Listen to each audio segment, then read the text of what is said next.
Molly has her pre-war guitar. Yeah, how old is this guitar, Molly? I think I got this in 2018. So it's 5 years. Oh, it's 6 years. 6 years, yeah. Yeah, and this one, actually, it's kind of a funny story with this guitar. I was playing a show in Ohio, and this was, I guess, 6 or 7 years ago, and this man came up to me after the show and said, I have all this Brazilian rosewood that's just kind of sitting around, and I want to send it to the pre-war guitar company and have them make you a guitar. And I was like, wow, that's extremely generous, because this type of wood is pretty rare, and, you know, it's, I think you're not allowed to cut down these trees anymore, but some people have old bits of the wood lying around. So he sent it to the guitar company. They made this guitar, and I got to visit it while it was being made and write a little secret note on the inside of the guitar, which was fun. I wrote a Grateful Dead lyric in here and drew a little moon and some stars inside the guitar. And yeah, it's become my main guitar over the last couple years. I just like the rosewood. It sounds kind of, you know, full. I mean, old rosewood, that's the sound we all love. That's the sound of country music, especially in from the 50s and 60s and all that.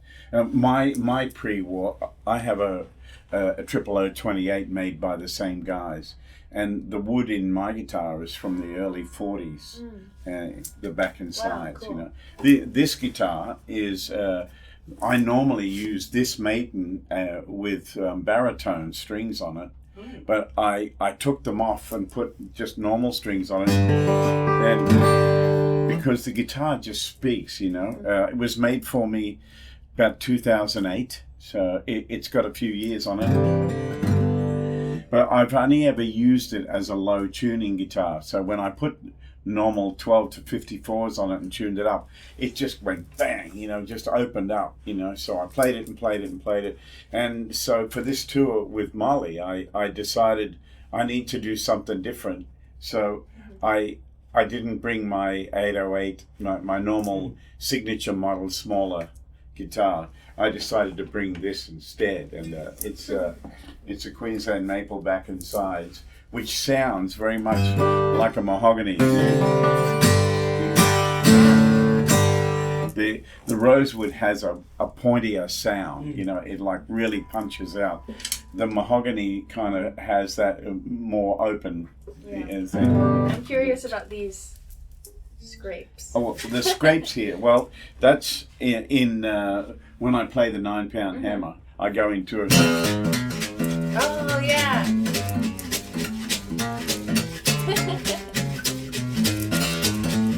So I'm playing. That's very cool. Playing like a brushes part, and then the bass with my left hand, and then I sing over the top of it, you know.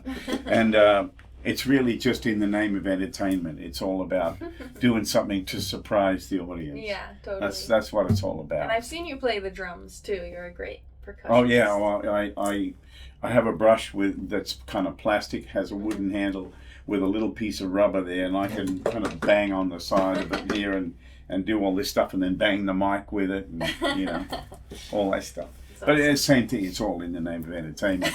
But anyway, these are our touring guitars. I have two others.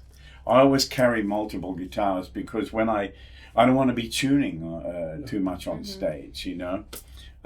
So my other Maton, which is a cutaway, that one's always in drop D and sometimes A down to G as well. So it's a G6 tuning, and then the other bigger bodied guitar has the medium strings on it, and I tune it down a whole step and then drop D, so it goes down to C, and that's just to give the audience and me a break from normal tuning, a break from that sound, and you know, it's really good for ballads, songs that have lots of space, and where I can get, you know, like a you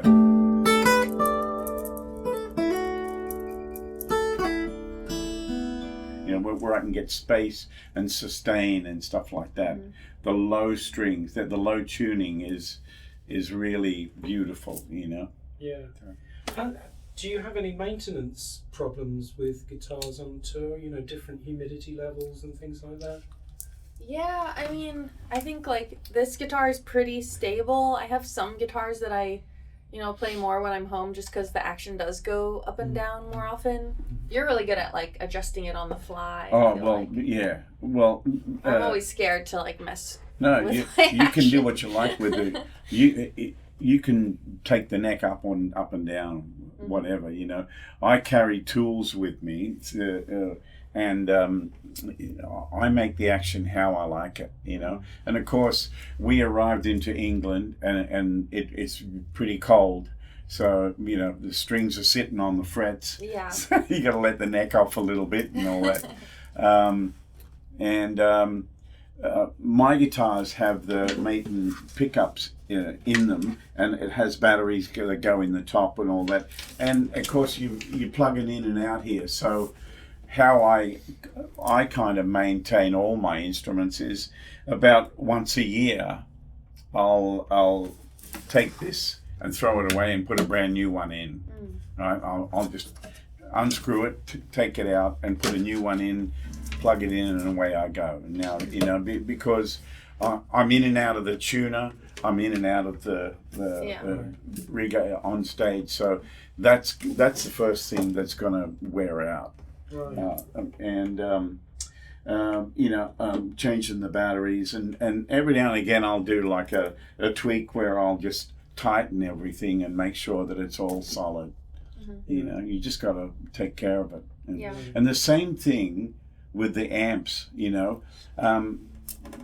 Amps that have like a signal in and a signal out and all that in the back of them, that's all connected to the amp itself. So when dust and moisture get in there, it can cause trouble. So I always about once every 3 months I'll take my amp and I'll plug into everything several times just to make sure that it's all stable. When I arrived and picked up my amp for the start of this tour, I picked it up and I heard clunk. There was a noise inside it, and Steve, my wonderful tour manager, pulled it to pieces, knew exactly what it was and how to fix it and put it together. Nice. So you just gotta know your equipment, and we use the minimum equipment. You don't want to have a lot of stuff. There's only a few people who, like my good buddy Mike Dawes. He's got a rack of stuff, and he knows how to use all. I haven't a clue how to use all that stuff. So, so if you're going to take on having a lot of effects and a lot of equipment on the road, you better know how to fix it, and you better know how to maintain it. Yeah, totally.